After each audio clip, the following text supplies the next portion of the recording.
all, I'd like to introduce you guys to my brother in Christ, my brother, Mr. Leon. Yes, sir. He'll be joining us June 5th on Rich Off Water Podcast. I am more than confident that his story will inspire and motivate creatives and aspiring entrepreneurs to do the things that they're passionate about in an authentic way. Mr. Leon came to the country at the age of 20 years old with only $300 and built a multi-million-dollar jewelry empire. And now his business still stands strong right here in Beverly Hills, California. So please join us on June 5th and let's get inspired together on Rich Off Water. Cheers.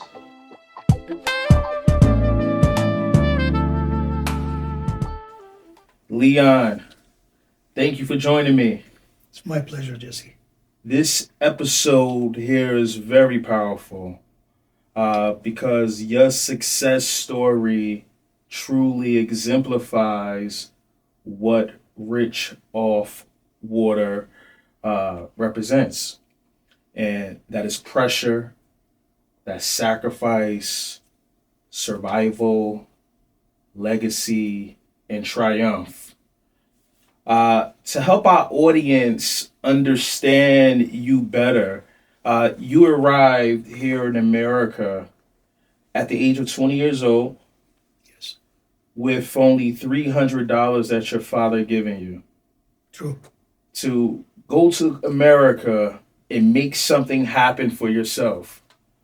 But I'm more than confident that you exceeded your dad's expectation because you did not just come to America to, do something small. You actually came to America and you built a multi-million-dollar jewelry empire. That says a lot. And that business still stands strong here today in Beverly Hills. But I like to go back to the beginning. Your father, a heroic figure who experienced his father and his siblings murdered in the Armenian genocide. Is that correct? Yes. And as an orphan, he was an orphan and he later reconnected with his mom when you were 11 years old. He played a huge role in your life. My question is, what valuable principles did he teach you based off his experiences and trauma that cultivated you into the man you are today? I would begin by saying that he did his best under the circumstances to feed us, to send us to schools, to nurture our brain and discipline us in mannerism of humbleness and persistence in life to achieve our goal. And he always used to say, let people talk, no matter what they say, keep your focus on your target. Don't look left and right. Just focus on your target and achieve it and go to it. You either bring it to you or you go to it, one or the other. Because in life, you can also have magnetism that you can bring dreams that you dream of to you. Make it happen by tasting it, by being thirsty enough to make it happen as reality. I love that. Your father groomed you for entrepreneurship at an early age. At 11 years old, you were running his shoe business, working with the manufacturers as well as, soliciting to customers, right? When most 11-year-olds probably were focused on playing with toys and being outside with their friends, was entrepreneurship a choice for you, or was this something you had to do? It was circumstantial because he had to go to Armenia to find his mother.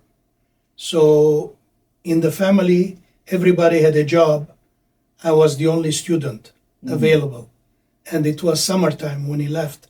So I was able to look after his business and run it the best I could. For an 11-year-old, I think I felt very good doing it because I used to go home with my pockets full of money from the sales. Imagine a kid of 11 years old selling so many hundreds of dollars. And going home, I used to go and count the money, give it to my mother for her to safekeep or for groceries money. So at 11, I learned how to buy, how to sell. Even though 11 years old was the time that he trusted me for 4 months by myself to run his business. And that was a great experience for me. And I started working with him at the age of either 5 or 6. Every Saturday afternoon after school, I had to go assist him. Every Sunday morning till 4 o'clock in the afternoon, I had to go work with him. Wow. There was no free lunch. No free time. How did that make you feel? Do you feel as though you was deprived of a childhood, or you felt that you were ready and you felt like a young man? I was more fulfilled by the education I was getting because I was learning business. I was exploring circumstances, and from every picture you can learn something. Yes. So I used to meet a lot of people, a lot of individuals, families coming and buying shoes from us. Some were poor, some were rich, but it's the mixture, it's the melange of it that you get a good understanding of what life is all about. Absolutely.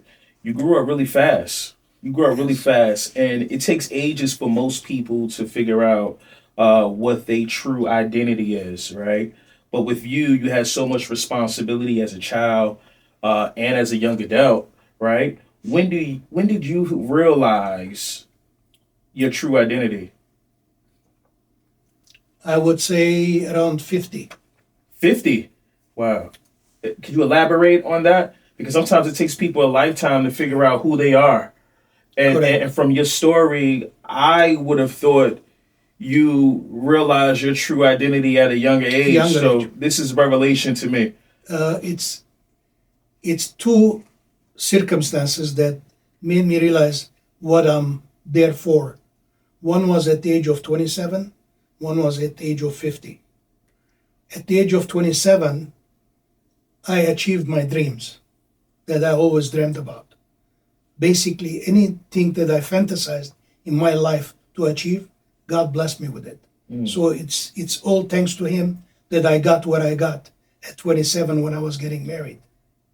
At 50, I was not only succeeding in my family and the business, but I was making sure that every single person around me immediately related to me was taken care of and was doing a good business to earn their living for themselves and their family. I was born at that very early age. I started in the Boy Scouts. And in the Boy Scouts, there is a philosophy we teach at a very early age is elevate yourself, but elevate others with you. Don't go up alone because it's lonely up there. When you can elevate others with you, you are doing deeds to others, and God will bless you 10 times more by helping others. So it's like giving a hand and lifting them up. Acts of service. Exactly. So in that Boy Scout organization, we learned that very early age. And we always helped those that are around us or attached to us or related to us. And also it was a must that we always respect our elders, our grandparents, our parents, anybody that's older than you. It's a discipline to respect them. So that played a big role in my life. It seemed like you had a lot of positive influence in your life coming up. Yes. Which is unfortunate for some youth today, right? A lot of youth are more influenced by drug dealers, rappers, entertainers. Why? Because they create a certain luxury that these young people could only fantasize about. do you feel as though the people that influenced you when you were growing up were had vision, had high vision? Because sometimes they only could tell you what their parents taught them, right? They don't see far from afar. What was your thoughts? I believe that everyone in my family were successful in within limitation. But my mother used to say that your grandma, which I've never met my grandparents, nor my grandmother, nor my grandfather, because of the genocide. And they used to say, my mom used to tell me that your grandma used to say that may you touch earth, sand, and may it turn into gold in your hands. And my family entirely, dad, brother, brother-in-law, myself, we were all in the shoe business, leather business, the whole family, for years and years. So I was the first lucky person to come to America, and in '73, I started the gold business. So speaking of coming to America, I want to slow down here. What was that conversation like about you coming to America? What was that conversation between you and your dad, saying, Leon, Yes. I want you to go to America and I want you to do something for yourself? How was that conversation like? Where were you? Take We us were back. at the airport. 1972, January 4th is the day. I remember I was taking Pan Am flight number 10 or 1 or the other. And dad at the airport was putting me off, and my mom was with him, and he gave me $300 out of his pocket, and he said, this is for good luck, my son, but it's conditional. And I said, what's the condition, Dad? He says, make sure that you go to America. First, you didn't have to buy a two-way ticket. I know you're not coming back. I said, you're very right. You're not coming back.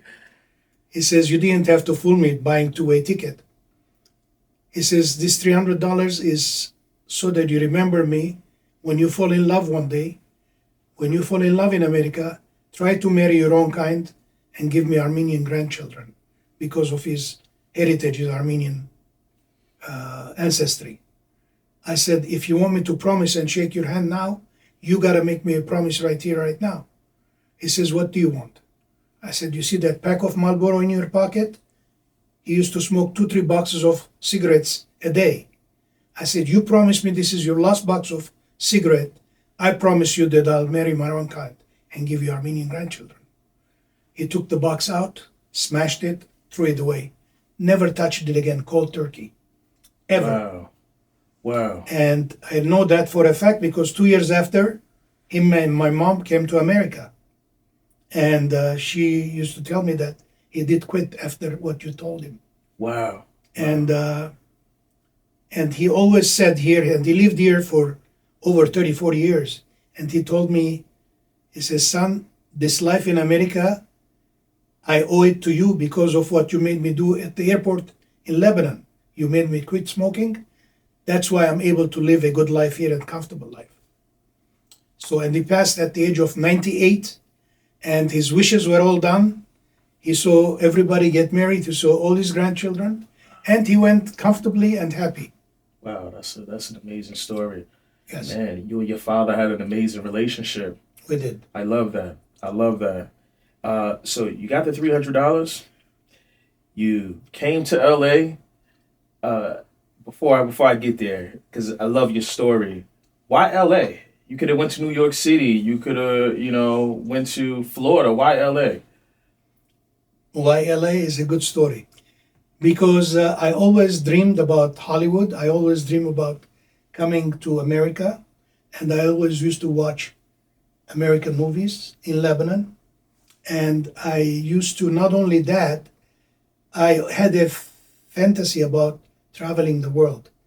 As a kid, when I was in school, I used to go to all the airlines and take all the brochures, no matter where they're Scandinavian Airlines, American Airlines, African Airlines, European Airlines, all the companies that used to fly, I used to take their brochure and learn about their countries.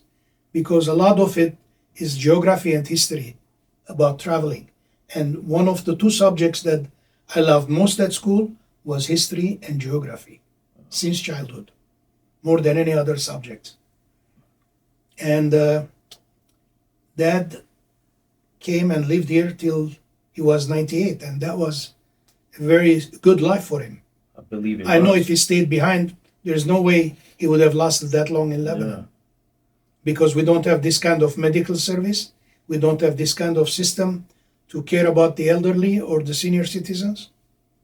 Most between 50 to 65. You know what? Entrepreneurship, right, comes with a lot of pressure. And you coming to America at 20 years old, I can imagine the kind of pressure you was under. The pressure of surviving, the pressure of figuring it out, and the pressure of bringing your family to America to experience the American dream, right? How did you handle the pressure of being here in America? Because the name of the show is Rich Off Water, right? And it is rich off the tears, the sweat equity that we had to put in to be successful, right? But the pressure that comes along with it sometimes breaks people and they give up. But you persevered. Yes. So I am so curious to know, how did you manage the pressure? Your dream of coming a better person every day helps you fight that pressure. My first year, I worked in 2 gas stations, attending and filling up gas tanks. I was being paid 90 cents an hour, and I didn't complain. That was my first job. I used to drink a lot of coffee so that I don't sleep at night, because I had to work 2 shifts. One was a Shell station on Sunset and Alexandria in Hollywood, and one was a Mobile station in Glendale on Los Feliz. I used to start at 4 o'clock in the morning, change uniform of the gas station brand, and start my second shift at 4 o'clock till midnight. And I did that for a long time. But you developed that work ethic at a young age. Now, for those who are just getting into entrepreneurship, right? They don't have that work ethic. They didn't work in a shoe No. store when they was 11 years old. So No. what kind of advice could you give them when they're dealing with the pressure, when they feel as though they're being squeezed, by, life, when they're trying to accomplish something bigger than themselves? We are created by God. God works mysterious ways. It gives you the power, it gives you the know-how, it gives you the energy and the solutions if you ask for it. I always leaned and asked for it. If you believe in Him, Lord Jesus Christ is always there. Yes, my brother. And He is always listening. If you can communicate and ask for it. I always believe that somehow through my tough times, I will survive and I'll persevere and go forward. I was very lucky to be here in this country, because this is the country that gave and made all my dreams come true. So I owe a lot to US. And it's because of that belief I even volunteered to go to Vietnam, just not to be rejected and gone back to Lebanon. But that same year, they already pulled all the MPs back. The war was over, and I was blessed because it was 1 year of exposure, and that was it. So that was just realizing how hard it is to be able to stay in the country. Those that are born here are so blessed because they don't go through the trauma that the foreigners, that the migrants come in and grow through that trauma until they have their green card or their U.S. citizenship. You are still in my thunder, Leon, because I was going to get there. Because I find it fascinating, right, how, immigrants could come, right? Yes. And they could be in America for 2 years.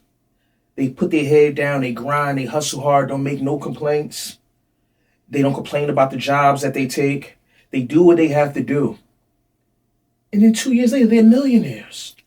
And we as Americans, we're so spoiled because we have everything at our disposal, right? And it sets us apart from one another. The work ethic, immigrants have is just so amazing, but I guess you guys want it more. We never put time on us in work. Work never stops. Work only stops when you're done. 8 hours don't mean nothing to us. So it's not that I only work 8 hours and I have to go drink my beer and watch television.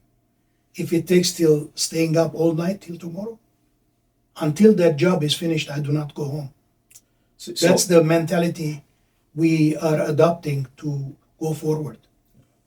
So you took jobs that you didn't like, I'm assuming. Yes. Pumping gas. And then you found your way in Hollywood. Yes. Working in the clothing industry, where about around the corner from Motown, correct? A block away. A block away from Motown. And you had a lot of clients that were artists. Mm-hmm. And you got into the jewelry business because some of your clients were even Armenians. Yes. And boom, lo and behold, Leon was born, right? In the jewelry industry. How did that go about? Who introduced you to the business? What client came to you and purchased some designer wear, and how did that conversation go about? Well, I used to cater a lot of the Motown artists and a lot of the successful Armenian jewelers from downtown. And during that period, two of my friends who I was close with and clients pushed me and supported me and suggested to me that gold is doing phenomenal this time and a lot of businesses are booming in downtown. Why don't you come and join us? You're a great salesman. We'll teach you the business. We'll support you. We'll back you up. We'll send you the inventory. Just come and get a place and start your business. Your character. They saw something in you. It's the personality of the salesmanship. Yeah. And some of the two that knew me well, and they trusted me. That's very important. That's Absolutely. very important. In this business, is the trust is very important. Is the word you have. It's not what you sign. It's not the paper. It's the handshake and your word. It is superior to any paperwork. Yeah. So you worked in the fashion business and you was able to save $18,000. True. $18,000, and 15,000 of the 18 went to your first location, right? And 3,000 of that went to gold chains from Italy. Absolutely. That put you in the game. You believed in yourself. You had bet it all on yourself. That's a lot of money to save at this time. And what year was this? From 73 to 78. Wow. So you saved it, 15,000. You invested in your location, 3,000. You invested in gold chains from Italy. And you were in the building with over 300 manufacturers and other competitors. Many. How did you know this was their right investment? Because I feel as though certain entrepreneurs are scared to risk it all on themselves. That's a lot. You invested everything you saved. I did, because I trusted my fate and myself. Nothing else, nobody else. I had no chance to lose. I had to win and I had to go forward. Because I knew that I am going to do right. And when you do right to people, it's just a matter of time that people will trust you. Mm. And when people trust you, you don't have to borrow from the bank. People will give you the money. People will give you the product. Yes. It's money, it's no different. Whether it's money or product, it's the same in the business. The credit is there. So, and the funny thing is, a lot of the jewelers that were jewelers before I was, and in the short time that I was downtown, that started the jewelry, all of a sudden they see that I'm selling more than they are. And they could not understand how is this kid who's not a jeweler, he used to sell us clothes, nowadays he's coming downtown and opening a little 10 by 10 or 8 by 8 space, half of this room, I would say, and is doing great business. And the secret behind it was, maybe it's the next subject, but the secret behind it was I loved the art of selling. I was a salesperson since childhood. Therefore, to me, the product is irrelevant. I could sell this drink or I could sell that drink. It doesn't matter. I'll learn the product. But the technique I use to make good sales is because I use my conscience. I make profit, but I make it conscientiously. And I always think, is this product good fit for this customer or not? Never push a product that doesn't go for the customer. And always I make sure that when a customer walks in, that I listen to what their needs are first. Because 50% of our business is psychology. As important as the product is, you have to have a package deal that's perfect to make the sale. And I've learned the technique of the 5 P's. To me, it is proper planning prevents poor productivity. Can you say that again a little slower for the audience? The rule of 5 P's that I've learned, that stands for proper planning prevents poor productivity. So if you plan things correctly and you treat people with respect and you listen, not just talk too much, and after you listen what their needs are, then give your opinion. And always I go by the theory, God gave us 2 ears to listen twice, gave us 1 mouth to speak once. So if he wanted us to speak twice, he would have put 2 mouths here and 1 ear here. Yeah. I like that. I like that. How did you set yourself apart from the competitors? There were so many of you guys. Everybody was selling gold. Everybody was selling gold. Everybody was selling gold, and gold was about, I would say, $250 around that time per ounce. And it wasn't that there was plenty for everybody To make money. because everybody was buying gold because of the investment factor. Yeah. People were hungry to have gold, own part of gold, rope chains, gold chains. It was the hip thing to wear. You know, it was going with the parallel what the music demanded, the art, the music field, the athletes. They were all wearing gold chains. Like I remember the days of, there was a movie. He used to wear like Mr. T. T. Yes. With the 10 millimeter big rope chains he used to wear. And every time he used to order it, it was like 4 or 5 kilo, just one chain. So gold was booming like crazy. And at that time, gold was going up too. So automatically everybody was making money. But from there, I started manufacturing.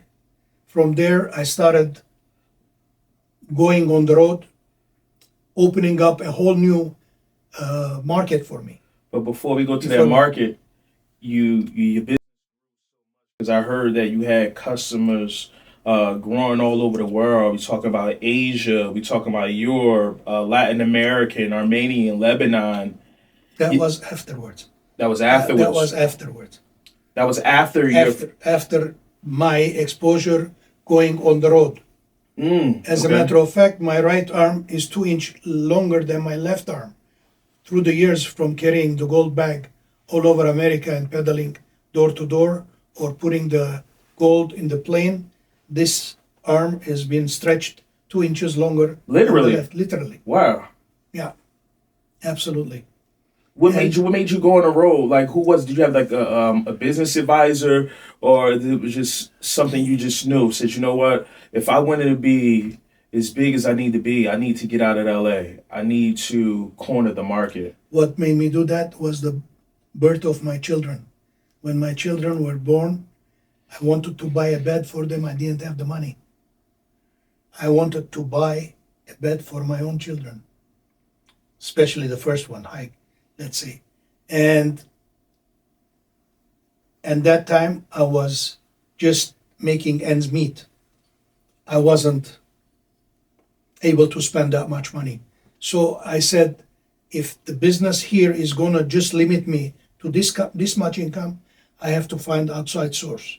So I started traveling. The first trip I took was Hawaii. Then I went to Las Vegas. Then I went all the way to Louisiana and started doing all the South. Did you know anyone out there? The only first time I went, no, I didn't know anybody, neither in Hawaii. The first time I went with some friends from here. They were salespeople too. So we traveled together for security reasons and for him to, show me some leads where I can enter. Safe store I can try to sell to. So then I started going to Vegas a lot. Vegas opened up a whole market for me. And my best market was Texas. In Texas, they used to buy most everything I used to take there. And I used to do all the South. Started from New Orleans, Lafayette, Baton Rouge, Port Arthur, Houston, and then New Mexico, Wow. Vegas, and back home. Wow. Basically, I was out 2 weeks, I was in 2 weeks. As the kids were growing, I was in and out with them. Wow. How did you keep your ego in check? I'm curious because, we as entrepreneurs, we start winning. And sometimes we start feeling as though we're bigger than a program, right? But it seems like your faith system is so strong. You believe in God so much. But still, your ego could be tested. Absolutely. I'm curious, how did you keep your ego in check once you started to witness, success? I had some ego times. There we go. And the ego times were more than ego to me, it was a fantasy. Like, for instance, I always asked God, would you one day grant me when I have a better business to own a Ferrari car? I had a Ferrari car. I drove a Ferrari car, brand new. The first car that came to Hollywood sports cars. I went and got it. And my biggest joy was the time I drove from the dealer to the garage of the house in Studio City. That was it. Yeah. I mean, that's a dream come true for me. Yeah. Or things like that, material things but after a while you realize that no matter what it is, material things stop giving me the joy. I was more satisfied by helping people, giving a hand, helping a new coming family, giving somebody a job, through my job to get them green cards. For instance, through my business job, when I had the factory, I've co-signed 24 families out of the civil war of Lebanon, brought them to America, got them jobs, got them driver license, got them green cards. I used to find them their lawyer, where to find jobs, where to rent an apartment. All that takes time. And I know how hard it is because I went through it. And how I could help others to have less pain than I did. That was my satisfaction. So kind of my material things faded out and I was more involved in the Armenian community, in the Boy Scouts community, in the schools, and more philanthropic aiding to my people is what drove me and satisfied me. I love that.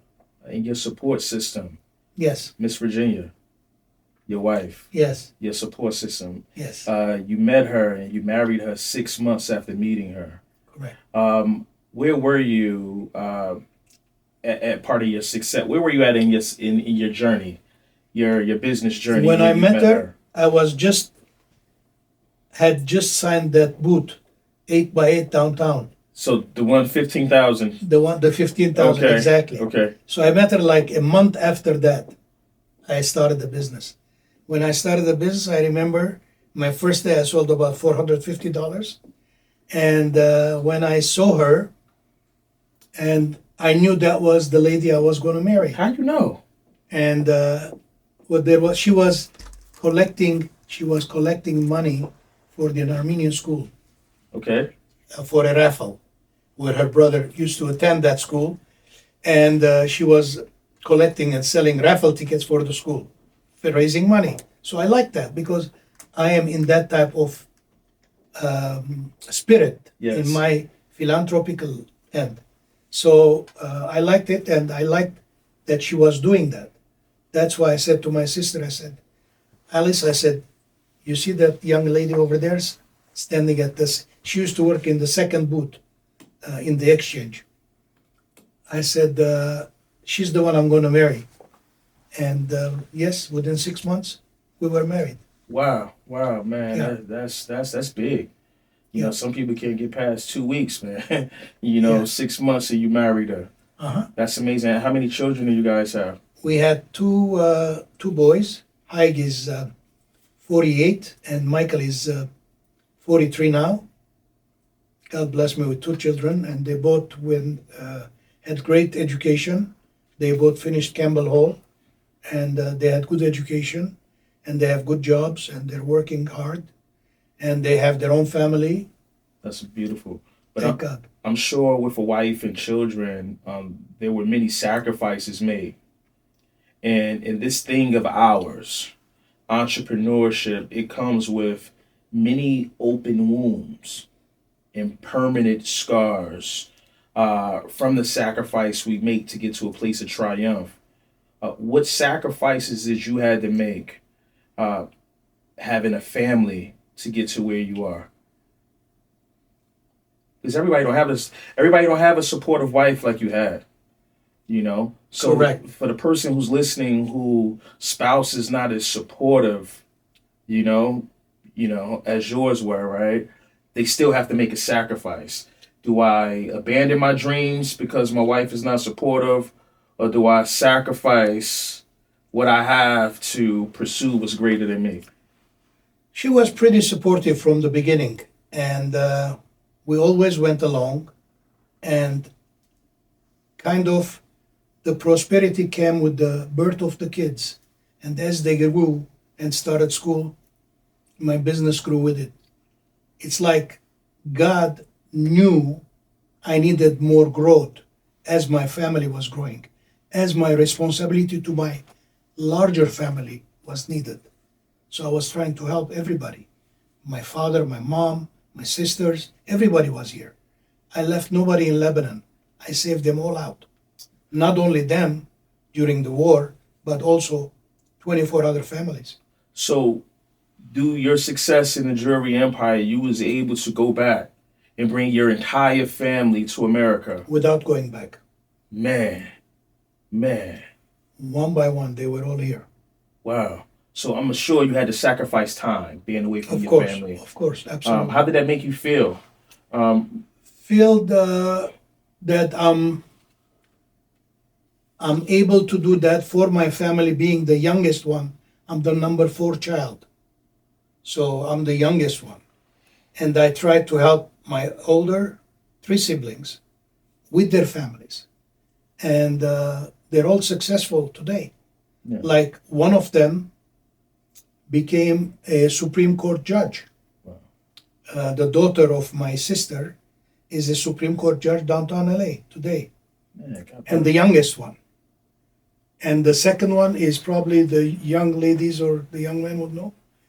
The rock musician called System of a Down. System of a Down rock music. Not from LA. familiar yet. He's 2 platinum albums known all over the world. He's a great musician, and he does not only that, he conducts symphony. He also did the music for Game of Thrones, the movie. Wow.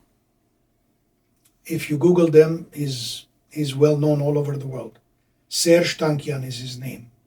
So you're the pillar. I'm the second pillar. The first one was my younger sister, the mother of the judge. Okay. She came here in 1967, before I did. She got married in Lebanon. Her husband was Armenian American. And they got married on June the 4th and June the 5th. The war started between Israel and Egypt. There was a war there, the 67 war. So they called my brother-in-law back to America. She stayed behind, and she joined him 6 months after. Yeah. Wow, you must be proud, man. Yeah. And I know your dad is looking down, smiling. He is smiling. I want to talk a little bit about sweat equity. I'm sure you can agree with me that we live in a time where some entrepreneurs want instant gratification. They want to skip steps just to get to the end of the rainbow to obtain that big pot of gold, right? But succeeding takes repeated failure, right? What's something that you had to endure that most people would never survive mentally? Being to able to find solutions mentally and physically to endure the toughest of times. Right now, I'm 74, 75, and I believe it's most people would like to think about retirement at this age. I am not only thinking about retirement, I'm also thinking how I can work better and grow better to be able to give a better education to my grandchildren, which I have two. One is 17, one is 13. And I take it upon me to make sure that they get the best of education America has to offer. To them, it's a big arena, and it's a lot of future is going to be with AI. I want to make sure that they're getting the proper guidance to educate themselves properly, and for them to become good citizens, bring pride to their family and to their community as well, and become good citizens for US. I love that. I love that. Do any of your family want to take over the business? Possibly, Yeah. maybe my son, maybe my grandchild, or the combination.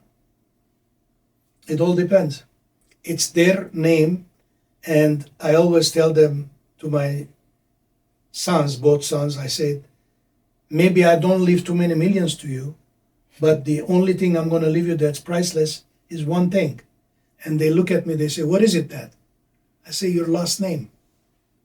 Because after I'm gone, whenever you give your last name, doors and windows will open for you. And that's the most wealth I can leave you, is your last name. Because you treat people right, you do right by God, and help people, and guide them properly, and let them prosper as well. It's just a matter of time that anyone that knows you is going to do good or respect your name after you're gone.